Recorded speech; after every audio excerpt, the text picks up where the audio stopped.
And we are live here to chat about all of the TV that we've watched in the last 2 weeks. And we teased a really fun discussion last week. And let me tell you, whatever you're expecting, it's about to exceed that. I am so excited to be talking about love and death, kind of in contrast to Candy and all of that this week.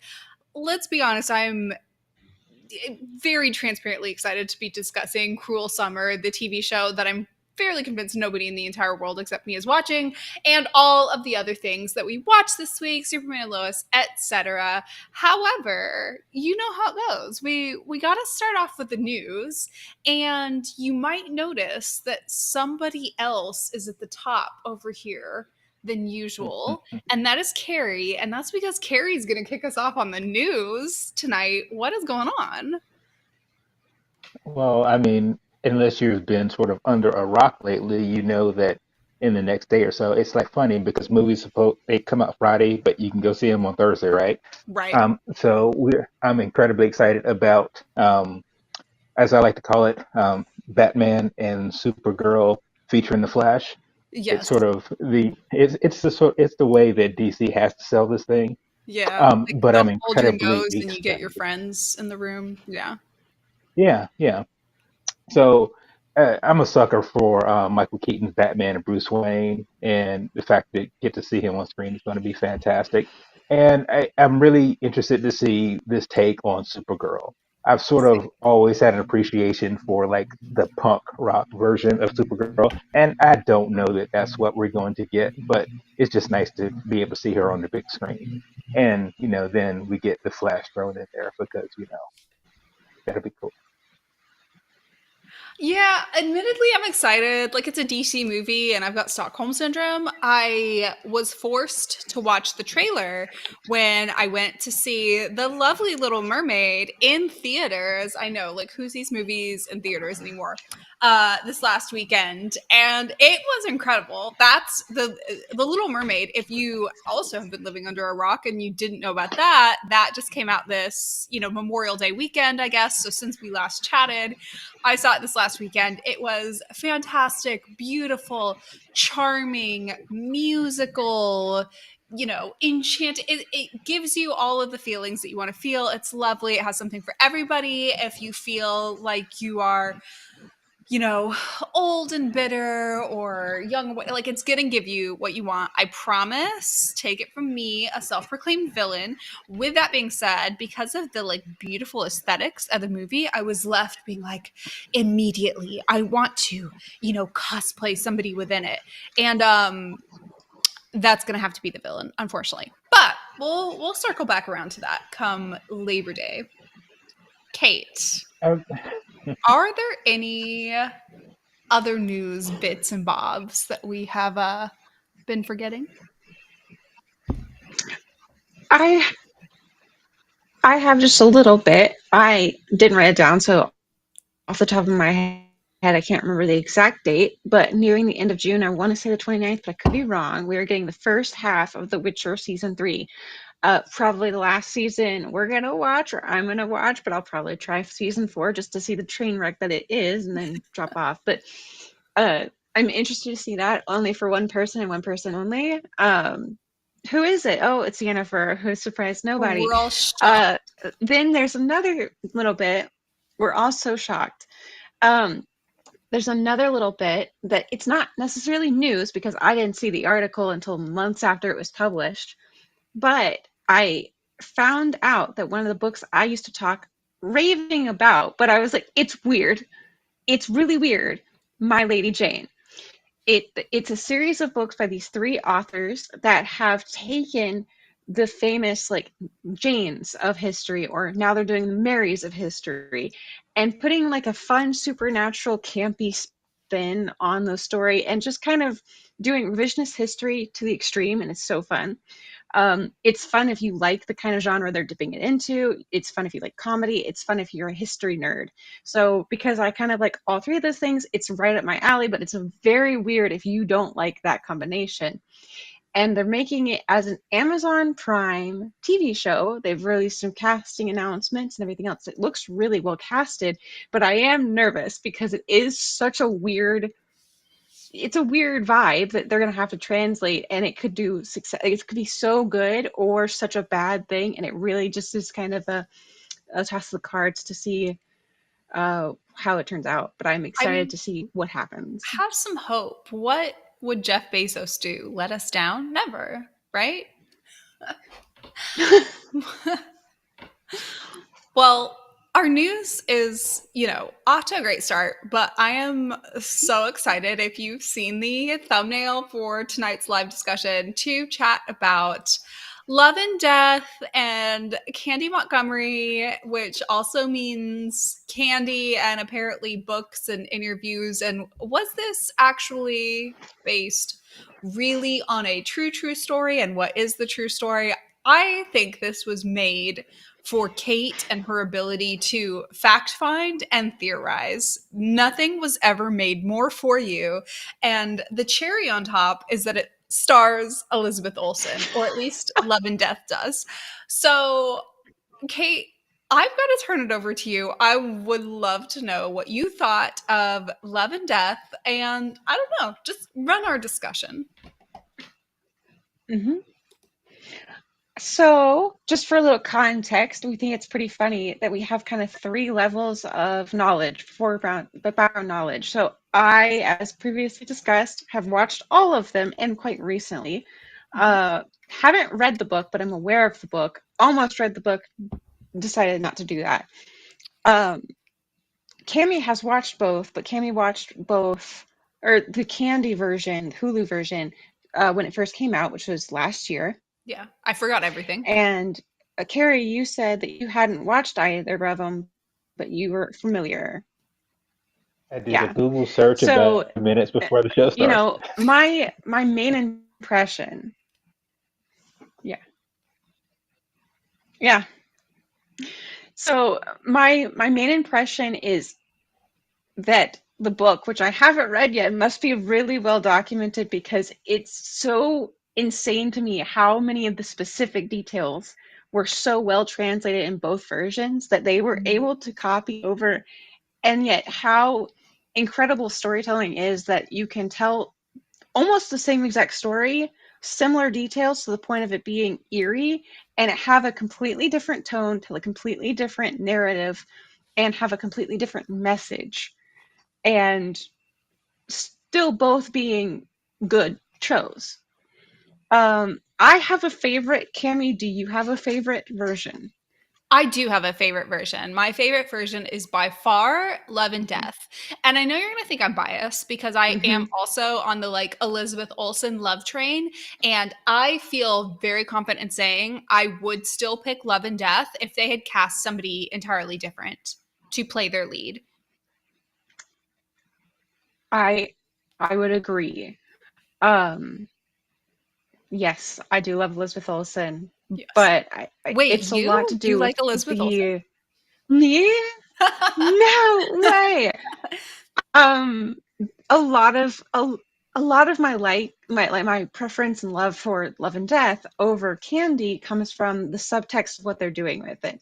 Mhm. So when I was watching both, I recognized that they're not necessarily any more or less sex scenes in one to the other. I Mhm. didn't time it, obviously, but it didn't feel like necessarily there's one show that had more or less sex scenes, but there is a erotic tension that's in Candy that is absent in Love and Death, and in fact, Love Mhm. and Death leans into the more.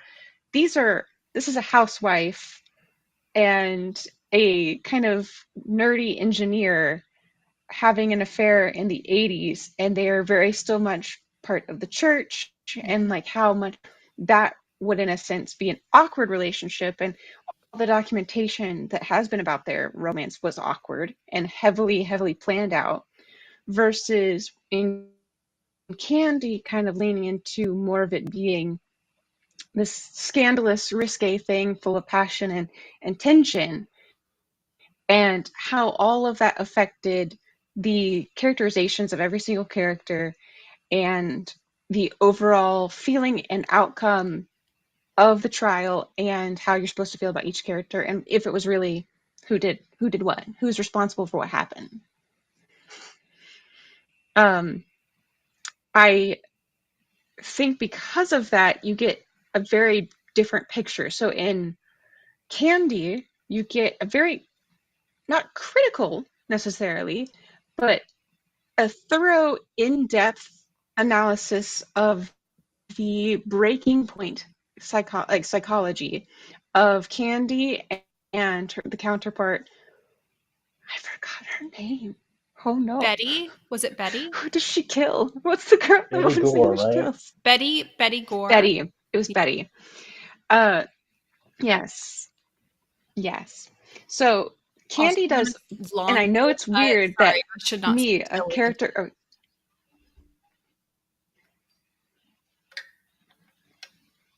uh, for as much as our plot or character driven stories, Candy's is technically, I would say, more focused on analyzing the characters and analyzing where they were mentally to get to this point.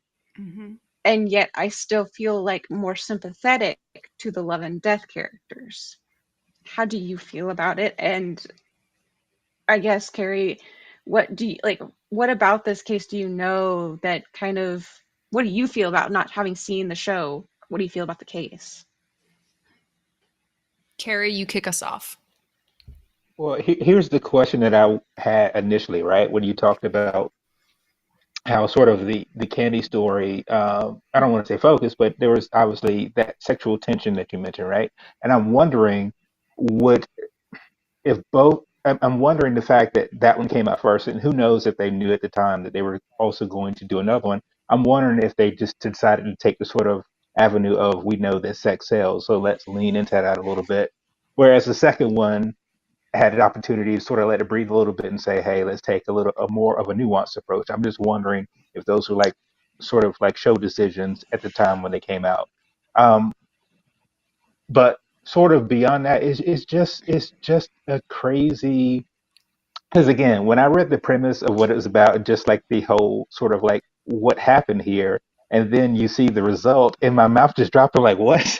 I mean, and this is something that happened like a while ago, and I'm like, first of all, how did I not know about it? And second of all, how did this how did this result happen? And it's I don't want to say it's infuriating, but it's got me so interested to see what these shows could have brought about in terms of having me sort of not just sort of invest in what the characters are about, but just sort of get a sense for how in the heck could something like this happen and what it meant for the people who were going through it in that community and that sort of thing. So I'm just incredibly excited and interested to see what that's about on the surface level. Um, but yeah, it just um, like I said, I'm just interested more than anything about if those two shows decided to make the choices that they did based on when they came out. When one said, "Hey, we have to grab people, so we know sex sells. Let's go that route." I'm just wondering if that was a choice that they made. I think what's interesting with Candy Montgomery as a character and why it gives two shows the ability to go two different directions is that she repeatedly does things that we would not expect a small, pretty, fairly babied suburban housewife to do. It's not just that she commits axe murder against her friend, like maybe an unlikable friend, but her friend, her neighbor. She kills her neighbor with, what is it, like 40 something axe, swings, whatever. But even prior to that, she does other things. She kind of stands up to the neighborhood pastor and she initiates an affair. It is not just that she's complicit in a suburban married couple affair within the 80s, which in and of itself is shocking and objectively self-destructive behavior, regardless of how you feel about affairs. Like, I'm a prude, like anti whatever, but regardless of how you feel within like the structure of the late 70s, early 80s, or whenever this Mhm. took place, that is self-destructive behavior. She initiates that. There's just several things that she does throughout that just feel like it is so against what she represents as somebody who is this, like, you know, babied mid economic status suburban white housewife who is married to a guy who can provide her like a house and 2.5 kids and all of that. Because that occurs and because there's that atypicality, you can go the direction that Kate kind of showed the two went, which is, is this sort of erotically sexy, and can we get into like the heads of the characters and what were her thoughts and her fever dreams?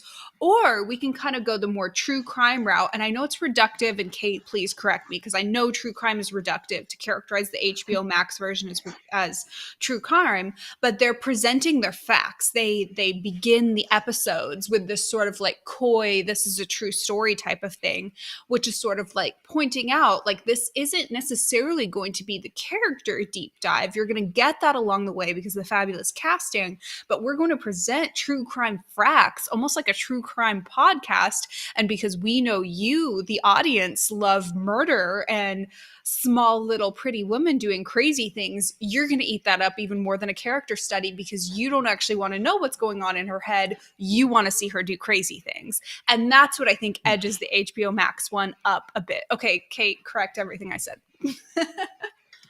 Well, I'm not going to correct it, but I'm going to build on top of it and kind of give it the lasting impression of both the ones I had. So the HBO one, or no, the Hulu one, sorry, came out first. Mhm. That one to me is the one that's more seated in the erotic tension.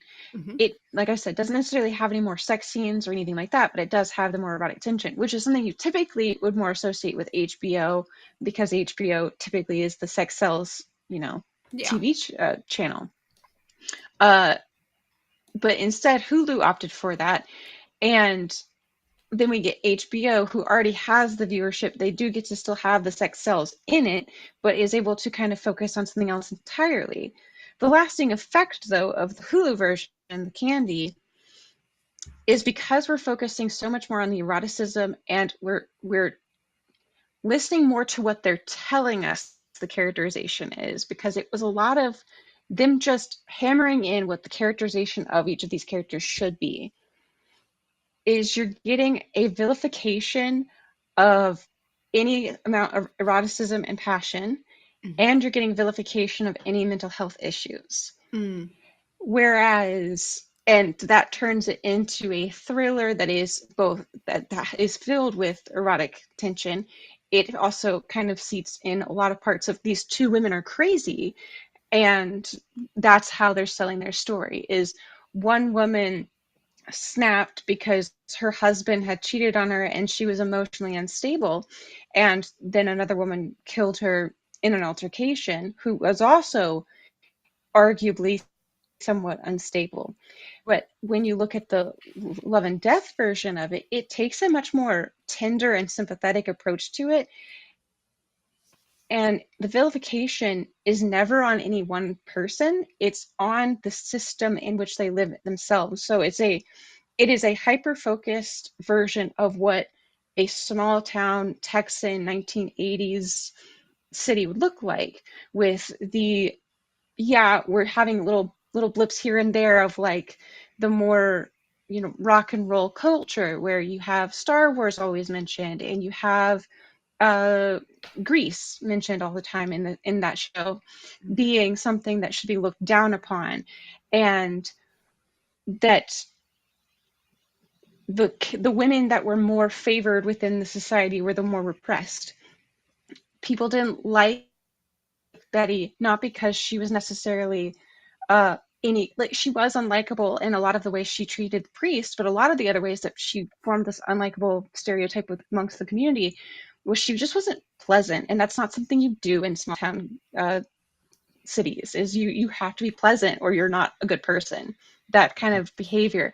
So the focus more on how the city expected kind of repressed emotions, and how each character in their own turn broke against the expectation of repression, formed much more of a, yeah, Betty was the one who first picked up the axe, and Candy was the one who ended the fight. Sure. And now we're sitting here debating She whether it started was it and I self-defense or ended not. it. All great. Yeah, she started it, I ended it. that's how it had to be. It was me or her, and that was the situation. And you know why that situation came up is because of the society that we live in, the culture that we live in. And whatever you as a viewer feel and agree with morally on any of those arguments, I still think it did a better job of displaying what would be vilified and exploring that as actual people instead of marketing Betty and Candy as mental health stereotypes. I have a question for Kate. My question What is was the question? based just on the fictional show Love and Death. Like, I'm not asking you to analyze the Mhm. actual true crime situation, although you are so welcome to. Based on the fictional show Love and Mhm. Death, do you agree with the jury's decision to let her go?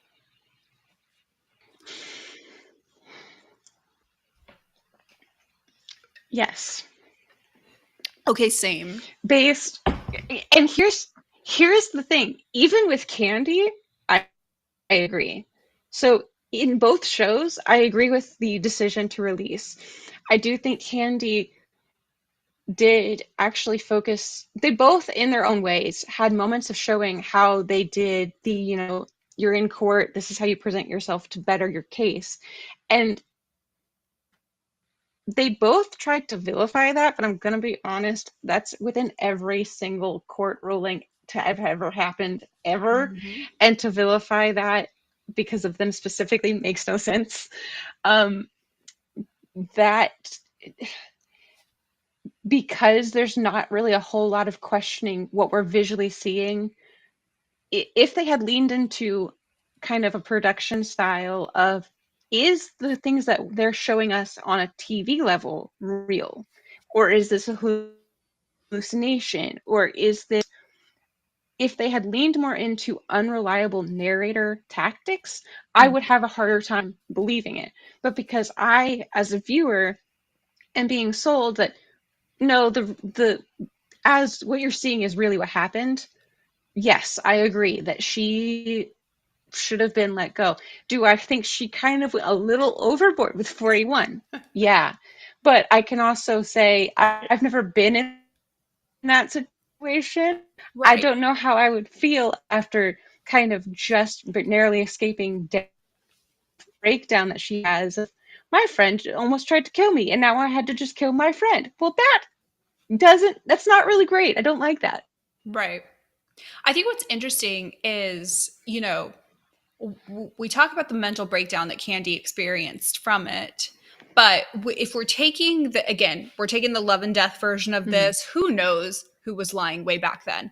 But this is a very interesting situation where gender doesn't come into play, socioeconomic status doesn't come into play, none of this. They're carbon copies of each other on a on paper version. They are both white, middle class, suburban housewives who decided to go against each other. There's no other difference other than the fact that there's some vague reference throughout and we can kind of see it. Betty is objectively stronger than her, but within the context of the show, Betty has invited her into the house. Betty has tried to keep her past the point when she's trying to stay. Betty knows where the weapons are. Betty gets the weapons. Betty brings the weapon in the room. Betty attacks her with the weapon. Even after fighting back with the weapon, and again, we're just taking this fictional show as gospel truth. Who knows what happened back in the 80s? They all didn't have interior cameras in their house back then. So, like, we'll just never know, right? But even after Candy kind of like subdues her and probably borderline kills her, we get the testimony that Betty still like came through and tried to like fight back, stop her, whatever. Sunglasses in the garage. I don't know what'll happen. And then Candy had to come back through. So like, yes, at that point, does it make sense that she would have to continue swinging? Is 40 swings or whatever total, does that end up being like overkill? That's like at best desecrating a body. I feel like he can like clean up trash on the side of the road for that kind of misdemeanor. In the context of this fictional show, she was perfectly fine. In the context of real life, I feel like a lot of people are lying here, but in this housewife on housewife crime, we will simply never know. And also, by the way, for anybody who wants to say, in the context of this fictional show or in real life, simply don't have an affair with an objectively not attractive, like, suburban guy who like builds treadmills or whatever he does, True. Don't do that. But also, sometimes people like swing an axe at you regardless. So I get the sense with Candy, I think Yeah. she would have got an axe swung at her.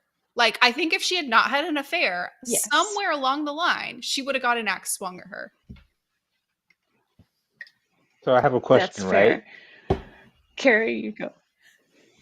So in in either one of these shows, what was the conversation about like the number of axe swings? Like, I mean, obviously the weapon is the weapon, right? If you had a gun, you shoot it once or you shoot it 5 times. But I'm saying, Hmm. was it a situation where at least based on the shows, was it like, hey, I swung at her a few times, she went down, she kept coming after me, so I kept swinging, or is it like I don't remember how many times I swung, I blacked out. What was it? What was the context? It was kind of both of the things you just said. So in both of the shows, there was a bit, and they both kind of tried to show she probably hit can or she got a hold of the axe, probably hit Betty 3 times, assumed Betty was dead, tried to run away. Then Betty was not dead, grabbed after her, and she re-grabbed the axe and started swinging again. And the kind of state was trying to argue, well, because there's proof of 41 impacts on her body. If you swung that axe 41 times, that even if she got up one time in between that still seems excessive. And the defense argument was, in the heat of the moment, I could never tell when it was, and she was going to keep coming after me. She already proved it one time. I was still afraid, whatever. So they had mentioned specifically several times 41 axe swings because that was probably pulled right from the book, which is pulled right from what actually happened. And it's probably an examination of what the whole story and what the actual evidence showed and what that would be for argument's sake.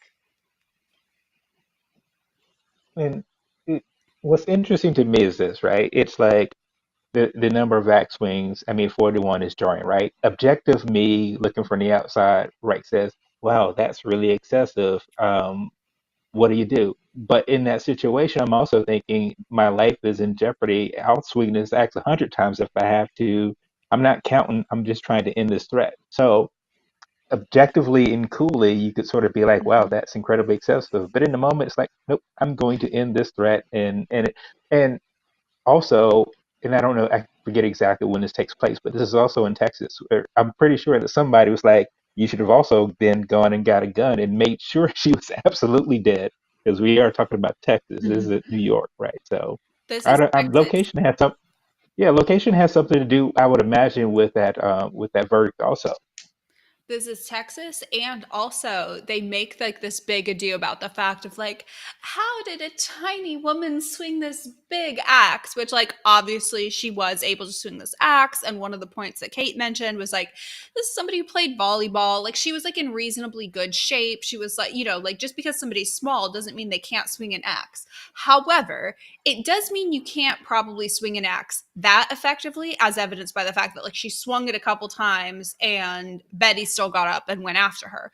So if you're doing like ineffective little like, glances against the skull or missing or barely touching an arm, maybe it's the fact that she's like a tiny unskilled murderer who hasn't murdered before, maybe, and that's the reason why she needed multiple. And if she was a skilled murderer, Mm-hmm. maybe it would have taken 2 or 3. I don't know.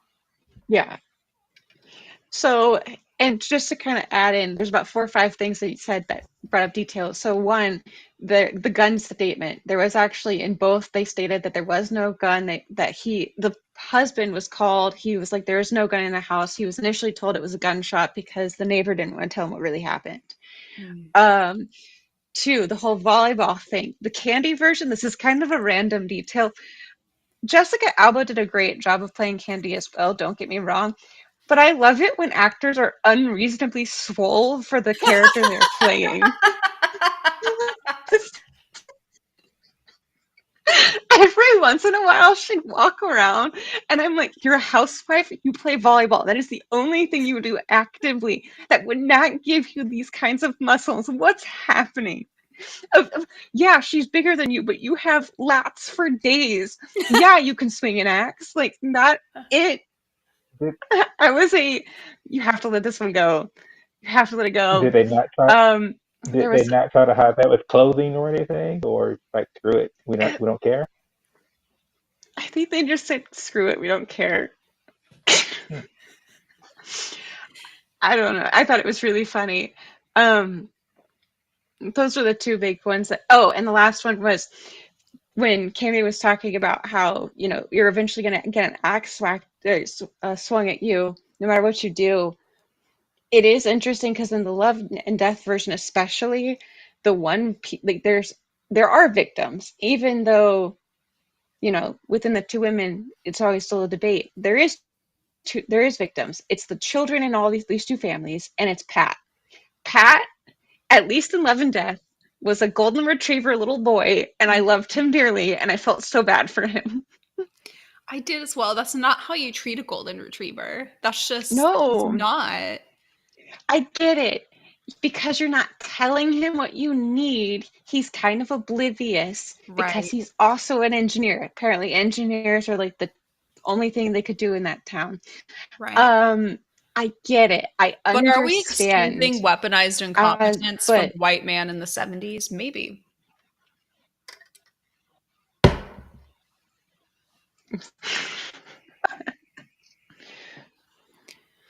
Much to think about. Yes, Carrie. I have one more go here. question, and you may have spoken to this while you were explaining it, but the you talked about the obviously the difference in the two shows and the sort of message that there is difference in the message. And I'm wondering if did both of the shows offer conclusions to any degree? Like, hey, who you did they offer anything in a way that says the viewer should feel this way at the end of the story? And was it the same or different? Um, so in Candy, the ending that they give you epilogues like this is where they are now in Hmm. both of Yeah. them. In Candy, I think generally across the board for almost every single character, it's more scathing. Hmm. They dug into how the lawyer was kind of not a great guy. They dug into more like they focused more into the tension that later arose in Candy's and Pat's marriage that led to them getting divorced, and so they focused more on that. They focused in on how Alan basically became like a womanizer. He married several other women throughout his life. He left his daughter, all this stuff. Um, But then in the Love and Death situation, you get well, now Candy is living in Georgia and is like a mental health specialist or whatever. And yeah, she stayed married. Stop laughing. She stayed married to Pat for 4 years, and this is how that ended. But how Pat and Candy were ending everything, they were still on a good note at the end of the show. She went and apologized to Alan. It felt more uplifting, whereas the ending of Candy felt more like you were already starting to see like this is not over. They're already at each other's throats. This is not going to last long. Yeah, she's innocent, but her life is forever changed. Whereas she just moved to a new town and started over in Love and Death. Hmm. Yeah, I just think with the facts approach that the HBO Max Love and Death version takes, because they present it with like at least the appearance of not trying to sway you, they sway you because you're Mm-hmm. presented the facts of like, oh, this tiny woman was attacked and she had to do this. And also look at her terrible childhood and look at the fact that, she's stuck with all these losers of guys around her, such that she had an affair with another loser. Like, what was her? Has she ever had happiness in her life? She's only brought happiness to everyone. She can get away with a little murder. Like, it's fine. It's chill. And also, she was a family therapist at the end. Look at her doing good. Like, that was kind of their vibe. Mm-hmm. So in fact, that's my question. And I'm terrible at these games like Dead or Alive. I'm assuming she's still alive, right? Um, I think so, right? Yes, would she's in her 70s or 80s. Living legend. would would either one of you go to her for therapy? Absolutely I was not. gonna No, no, no, never. no, No. no. For like, there is the overwhelming like justice was served, I guess, but for just caution's sake, just just caution's sake, no. But also knowing myself, I'd be asking too many personal questions of her as a therapist. Be like, so like trying to do like a covert interview to a woman that has only ever done one interview unsuccessfully. I'm like, I would be a like true crime podcaster with no true podcast to go to other than this and just be like, this is just for my own research. I don't care to share it. I just want to know for myself. I think it is worth noting that, like, post divorce, the kids still seem to be friendly with her. She not only stayed, like, friendly with her daughter, she went into business with her daughter and was like successful going into business with her daughter. So, like, kudos to her. Like, that's another W to collect in your life. I want to be clear that the reason I would not go to her for therapy is not because she murdered somebody, but because she's a little too peppy. Like, her whole thing, and the reason why, like, the town in Texas didn't like her is like she's extremely peppy. She's like peppy, irreverent. Like, she would, like, if she had been born Gen Z, she would have like slept. She would have been great. Like, everybody would have loved her. She would have been like the it TikTok girl. Like, it would have been fine. She was just born in the wrong generation, and also like she killed somebody, whatever. But mostly she was just born in the wrong generation. I think that's like what the issue is. And for me, as like early millennial, whatever, that's just a bit much. Like, she's just got a little too much energy. Like, I need a little bit take it down a notch type of thing if we're like in some sort of like therapeutic or medicinal environment. But the killing I can live with. There's an easy solution. If she goes or went by Candace, it would have probably been a wholly different personality and a wholly different outcome than Candy. Candies are much different than Joseph. Like Joes are different than Joseph or Right. And like she Joey, chose to particularly go by Joey. Candy, didn't she, Kate? Was her full name not Yeah, Candy? her full name was Candace. Yeah. So So she like she's chose the kind of Candy. person in a Bible Belt town to like chop her hair and talk about sex in public and call herself Candy. Again, she was gonna get an axe swung at her, whether she had an affair or did whatever or not. Like, that was just going to happen based on who she was in the world. Hmm. Well, and it is interesting that, I mean, and not to cast any real stones or anything like that, but growing up in somewhat of a small town era and having certain things, it was interesting to see certain tropes kind of being focused on with that as Mhm. well. And it is interesting yet that, yeah, the happy go lucky kind of irreverent, a little too extroverted, a little too excited, even though she wasn't like as far out that way as you could be by any stand of the means. uh how different people like interacted with her is the town overall liked her, especially liked her over Betty, but the town also very quickly was like, yeah, she would cheat on her husband. Yeah. But she was like Yeah, probably not homophobic or racist. Like, we have no proof of yeah, that, but like you get the sense that she was like probably the only person in her town who was like, yeah, like, I guess people should have rights, and then like goes and gets drunk, you know? yeah. Her and her friend Sherry or whatever her name was, yeah, Yeah. that's Jessica pretty much Jones. it. Yeah. Hmm. Well, Kate, I am somehow more energized by this discussion than I was when we started it, and I was highly energized when we started it. Carey, I do want to transition to you because you have been watching some fun stuff this week. Most importantly, or at least in my opinion, most importantly, Superman and Lois. And I will tell you, I just finished this week's Superman and Lois episode, maybe like 20 to 30 minutes ago. So I had to wipe off those tears and come in with the energy ablazing. Kick us off with your thoughts on this week's Soups and Low. Here, I'll start off by asking this question. What I've realized is that I don't watch the show when it airs. I generally watch it the next day or take Same. some days to watch it. because I have to get myself emotionally prepared to watch the show. And Mhm. that's not a criticism. I mean, it just takes a lot, particularly with the storyline. So, um, yeah, I watched the most recent episode probably like today, this afternoon sometime. And fortunately, it was not at work because I made the mistake of watching it at work one day, and that was a terrible, terrible decision because people are walking by your desk wondering why you're sniffling. It's like, um, exactly, it's crazy. Long story. I think I've said this before, but I just feel like the goodness of this show is being wasted on the WB. Mhm. I mean on the CW. This is NBC stuff, CBS stuff. I mean, it's just fantastic writing, directing, acting, even and I know. Here's the question I have for you: how good I thought the episode was.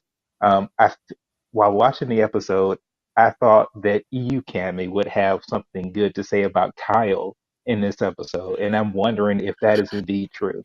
The only thing I have good to say about him is that he changed from the beginning of the episode to the end of the episode. Because I was pissed with how he walked in that episode of how dare you all not tell me who Superman is? You made me look dumb. And the most important thing in the world is that I not ever look dumb. Anyways, and by the end of it, he was like, I guess I can like get over it since you're like young and hot and no other woman in this town wants to be in my presence for longer than 10 seconds. And that is growth. Is it significant growth? Not much. Do I still want him to die?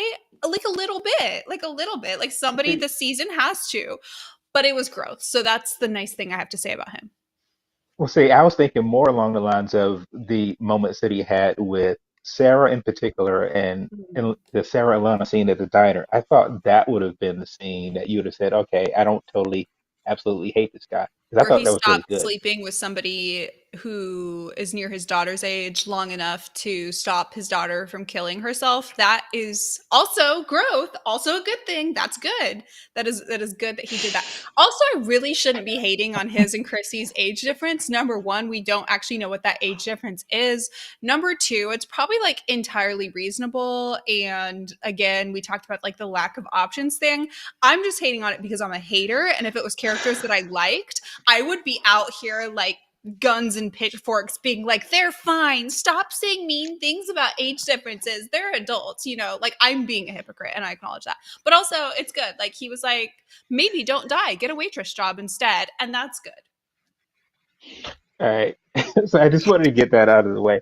But what I also like, what I really appreciate about the show in this season is that when they've taken care and time to introduce like topics and themes and obviously the whole number of episodes when Clark and Lois were both when he was going with her for like her chemo treatments and he was having the conversations with the ladies who were cancer patients and they had the group therapy sessions and that sort of thing.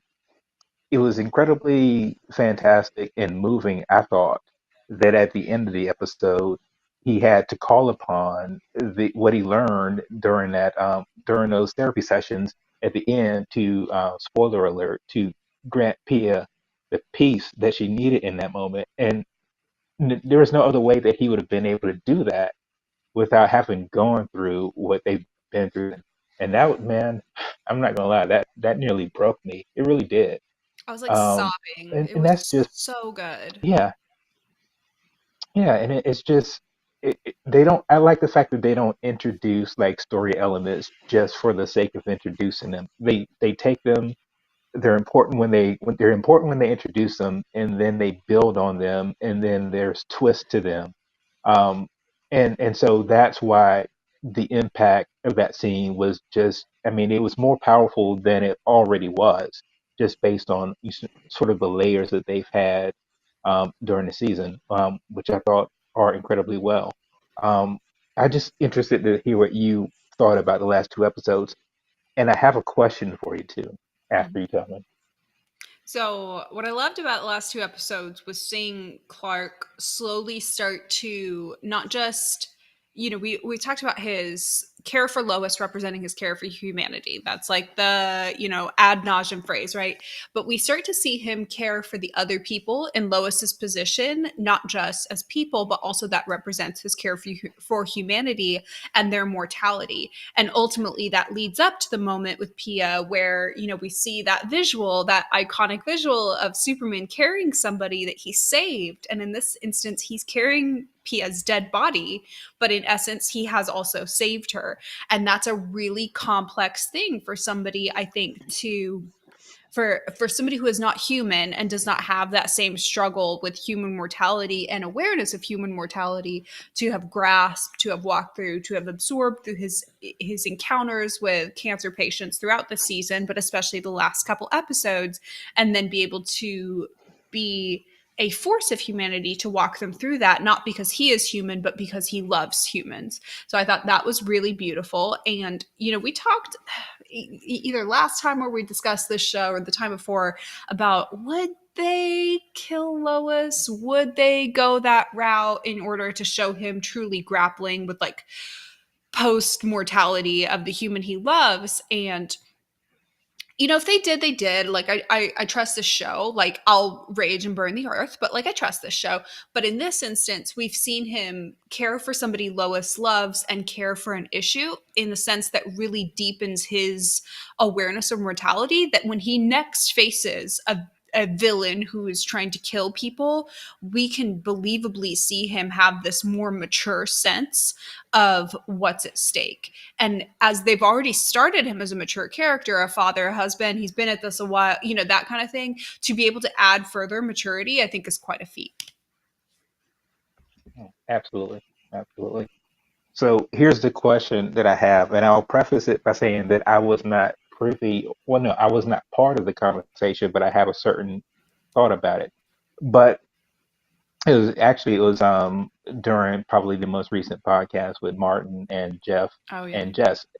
And Jeff brought up, apparently this has been a conversation, I guess, that's been on, is that there are some people who are concerned. And I don't know if you're familiar with what he said or not, but apparently there are people who are concerned that, I don't know if it's disappointment or what have you, but I think they were saying that they did not feel like or didn't think it was necessary to use the cancer story Mm-hmm. as sort of a vehicle to sort of show and demonstrate how strong of a character that Lois is. They could have found another way, another avenue, or another plot point to sort of express that.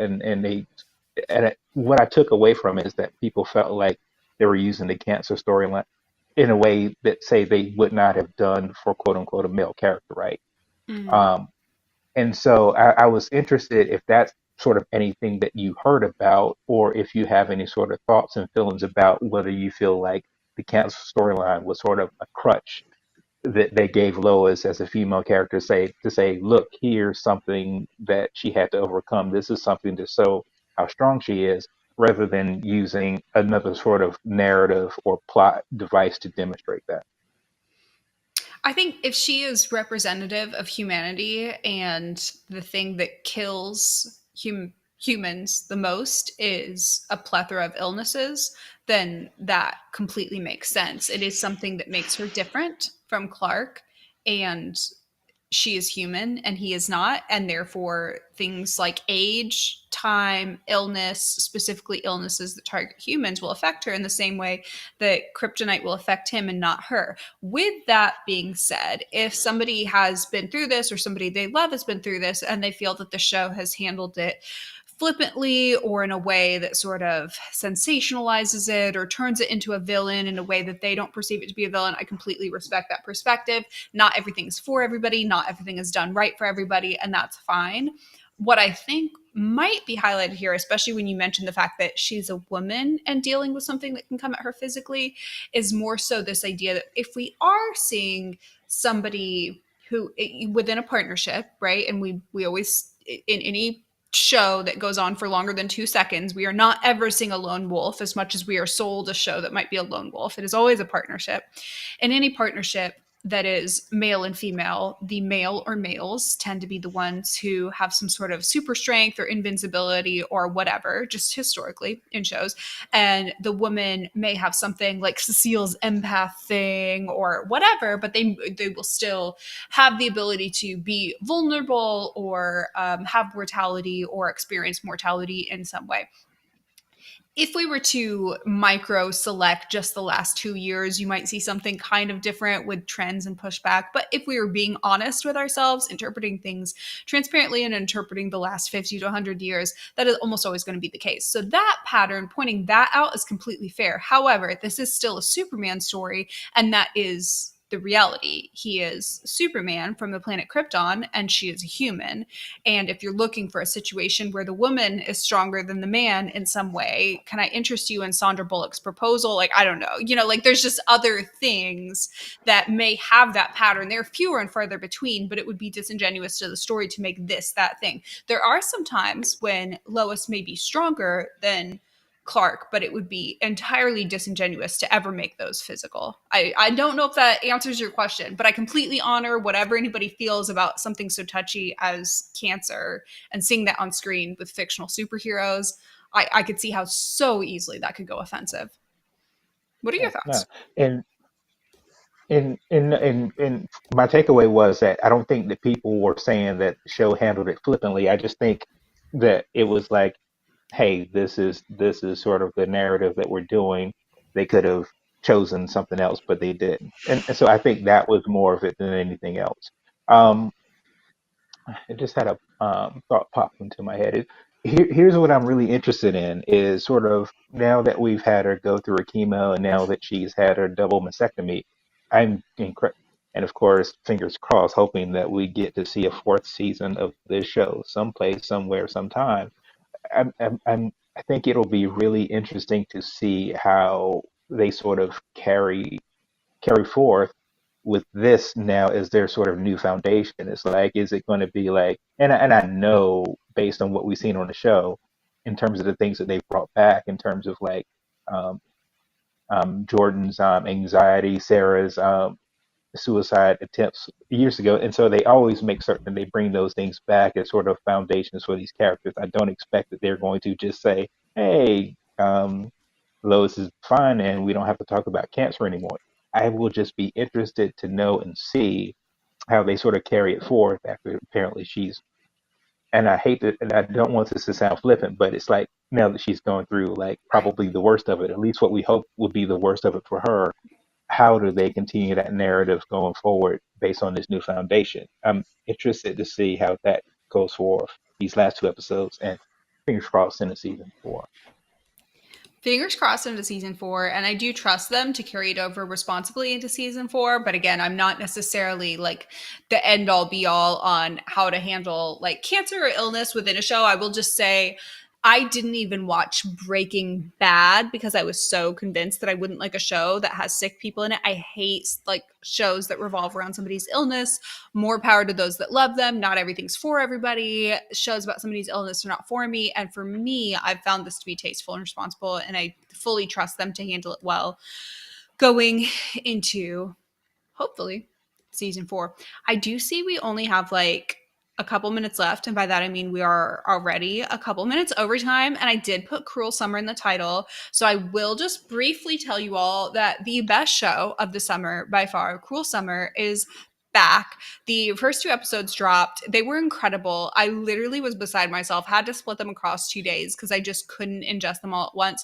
This show is not what you think it is. You're going to look at it and you're going to be like, these are pretty people in the 90s. Like, is this Pretty Little Liars? Whatever. No, the storytelling, immaculate. The woven flashbacks between present day, flash forward, flashback, just incredible. Whoever's behind the show's a genius. They've done well. They should feel good. I hope they survive the writer's strike. It's incredible. Immediately go watch season 1 if you have not watched it. It handles the most like sensationalized, controversial. You can't say that about that. You can't do that about so well. Not what you're thinking, not some like sexism, racism, anything that's going to affect people type of thing, but more so like, oh, you can't put that kind of ship on screen, or you can't like make this person be the villain. She was supposed to be the sweet little angel, like that kind of thing. So well, better than anything you've seen before. Go watch season 1 and then go enjoy season 2 with me. We will absolutely be talking about it moving forward, but only 2 episodes are out, so we can't get too far into it. We have, I'm going to say, like 2 minutes left. I'm going to give you all a minute each. Tell me what else you watched this week. What else did you love this week? Or give me final thoughts on what we already chatted about tonight. Okay, you go ahead. Well, the first question I have is, I mean, this show, I mean, tell me the Bananarama song is in the theme song or somewhere in the show, Cruel Summer, man. If it's in there, I'll watch it. If it's not, I'm gonna have to let it go. Um, I live and you by the might be same too young to standard, remember. Carey. Yeah. Um, I'm slogging through the final season of Fear the Walking Dead. That's sort of all I have to say about it. I did want to get back to sort of the news about the Flash movie coming out this weekend, or Batman and Supergirl featuring the Flash. It I don't watch like regular television anymore, like morning shows and that sort of thing. So I do not know if like movies when they premiere, if they go the old traditional route of like, hey, this movie's coming out, and so you've got to have this actor on like Good Morning America and the Today Show and those sorts of things. So I'm wondering, and I don't have no idea if they're obviously putting their actors out there to promote the show. I'd imagine who they would put out there. But my They're point putting out is, everybody I think except we've Ezra. Oh, is that okay? Okay. Yep. See, I didn't even know if that was, I assumed that was the case. And my guess is his rehab will be, hey, how did this movie do? It did really well. Keep your mouth shut and we'll do it again. Yeah. Um, I know it's problematic for a lot of people to watch this movie, but there are people I want to go see in Yep. that film, which is why I feel comfortable saying it. So I'm going to go see it. Okay. For my turn, I'm just gonna speed run my stuff real quick. So I watched Shiny Happy People, which is the docu-series about the Duggars and their rise and fall and all that. I never really watched the show, not really reality TV person anyway, but I remember years ago I was given a book as a gift written by some of the daughters. I remember reading it and as a kid being like, there's some weird things in this, and kind of being like just peripherally interested in their family ever since. Uh, Now there's those daughters have written other follow-up books being like, we want to take back some of the Yeah. things we said, NVM.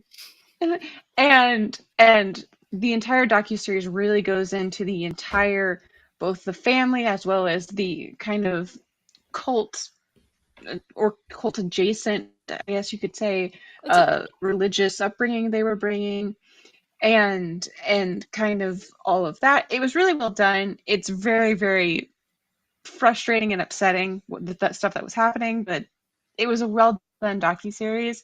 The other stuff I watched was Candela Obscura. That's a Critical Role thing, but it's a different game entirely. It's like Victorian crime scene investigation, paranormal activity, horror.